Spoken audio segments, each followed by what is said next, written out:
Welcome to the Invader Historical Foundation YouTube channel. I'm Jonathan Claiborne. In this video, we're going to talk about a plane named Chadwick. The story of the plane Chadwick dates back to 1942 in the Pacific Theater. According to letters from the late Major General John P. Hennebree himself and one of his fellow squadron officers, the name came about when Hennebree was appointed commander of the 3rd Attack Group. This period of the war, they used coded messages to refer to different things, and the result was a lot of different slang terminology used by the servicemen, and a lot of different codes were heavily localized. In the 3rd Attack Group, which was later renamed the 3rd Bomb Group, a Chadwick meant a telephone communication, and a wheel was code for the commanding officer, because everything revolved around him, or so the saying went. When the 3rd Bomb Group B-25C Mitchells were being replaced with the newer A-20G Chadwicks, General Hennebree had one plane for himself. The 3rd Bomb Group at this time consisted of 4 squadrons. The planes were OD green with different colored trim to denote the squadron.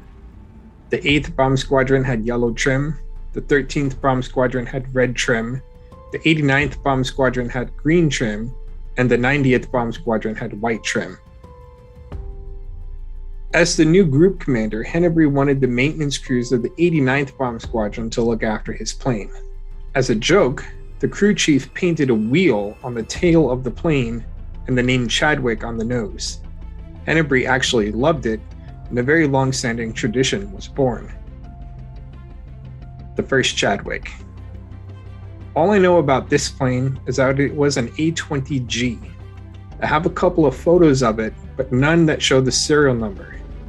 I don't know the fate of this plane, but I presume it was lost or damaged because it was replaced with another A-20G. The second Chadwick was also an A-20G, serial number 4322155. It was damaged on a mission and sent to a repair depot. After being repaired, it was transferred to the 673rd Bomb Squadron, 417th Bomb Group. A photo shows it still wearing the wheel image of the 3rd Bomb Commander on the tail and the multicolored stripes of the 3rd Bomb Group. The pattern was yellow, green, and then red with the white stripes in between. It was lost in action on the 19th of March 1945 while in the service of the 417th. The 3rd Chadwick. The 3rd Chadwick was an A-20H, serial number 44498. I don't have a complete history of this plane, and I don't know its fate. The crew chief's name can be made out as C.L. Gentry. We'll eventually research the AIRC cards and the monthly summary reports in an attempt to ascertain what happened, but as of this moment I have no further data. I presume it to be either lost or damaged. Chadwick Jr. Chadwick Jr. was an L5 Sentinel, serial number 4299462. It wasn't flown by the commander, but the commander authorized the use of the wheel image while a new Chadwick was being procured. I have no further data on this plane. The 4th Chadwick. Records are incomplete. I do not know which type of plane this was. It could have been an A-20, but the 3rd Bomb Group was also transitioning to the A-26 Invader in 1945, so it could have been an A-26. I simply cannot say at this time. The 5th Chadwick. This plane was an A-26B Invader, serial number 4434405. On some records, it is erroneously listed as a C model, but the photographic evidence shows it to be a B model. It served as the 3rd Bomb Group commander's plane during the occupation of Japan. During the late 1940s, it bore a black stripe across the tail to denote that it was not assigned to any specific squadron in the group. It was lost on the 5th of May 1951. Using call sign Skillful 17, the 5th Chadwick departed Daegu, or K2 Air Base in South Korea, with a crew of 4 aviators. The briefed mission was a night-armed reconnaissance operation targeting the enemy main supply route 3 in North Korea. While on patrol, An air control station directed the 5th Chadwick to target a barracks near Wonsan, North Korea. After multiple bombings and strafing runs, the pilot spotted a row of lights, which appeared to be trucks moving along a road. When his chaser rounds illuminated the area, the pilot, Captain Robert Martin Jr., realized that it was a trap.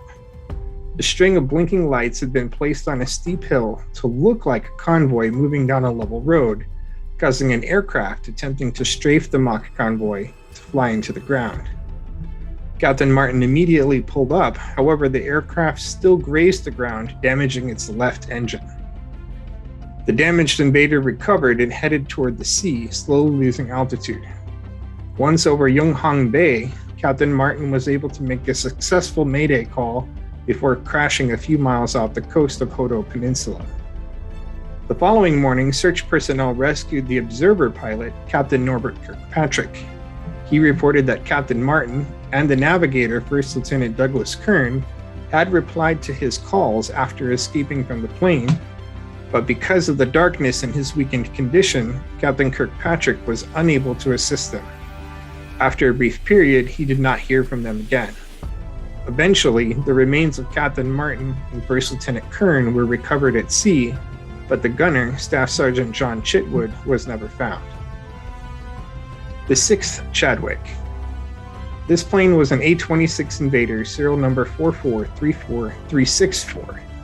At this point, the 3rd Bomb Group commander wanted a different name, so he let the 13th Squadron commander take the name for his plane, but the wheel icon stayed with the Bomb Group commander. The 6th Chadwick had a letter Y on the tail. It started with simple nose art similar to the 5th, but the new squadron commander wanted something a little more flashy, so he painted the entire nose bright red. The plane was flown by another pilot in the squadron on a mission in 1952.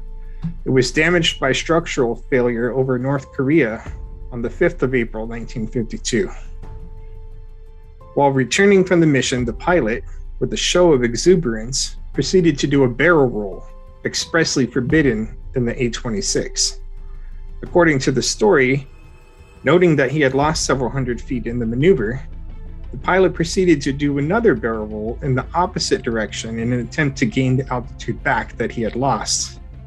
These maneuvers came as a surprise to the gunner, who reported the activity to his boss. An examination of the aircraft determined that the wings had been bent. It was Class 26 and shipped to the United States for repair and rebuild. It was converted to a B-26C and loaned to France on July 1st, 1954 for service in Indochina. It was eventually returned to the United States in August of 1954 and scrapped.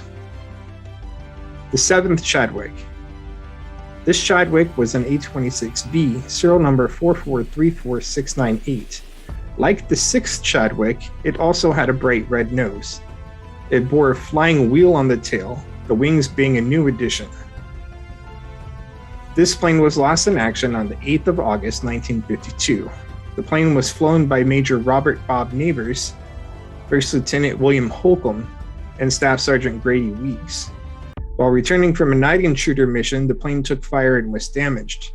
The crew radioed that they were going to bail out, but they were never seen or heard from again. To this day, their remains have never been recovered.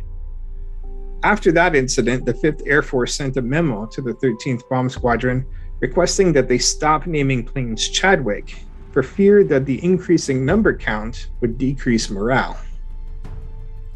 The 8th Chadwick. The 13th Bomb Squadron is still active and in operation today. During the early 2000s, they were stationed at Dyes Air Force Base and flying B-1B Lancers. In April 2004, the 13th Bomb Squadron named the plane serial number 860105, the 8th Chadwick, and painted the flying wheel on the side. This plane was eventually retired and scrapped. The 13th Bomb Squadron currently flies B-2 Spirit bombers out of Whiteman Air Force Base. It is unclear if their current planes have been named the 9th Chadwick. I have reached out to their public relations officer several months ago with no reply. If you have any information on the Chadwicks that I'm missing, please send me an email and let me know, or leave some information in the comments below. I hope you've enjoyed this content. If so, feel free to like and subscribe. Until next time, thanks for watching.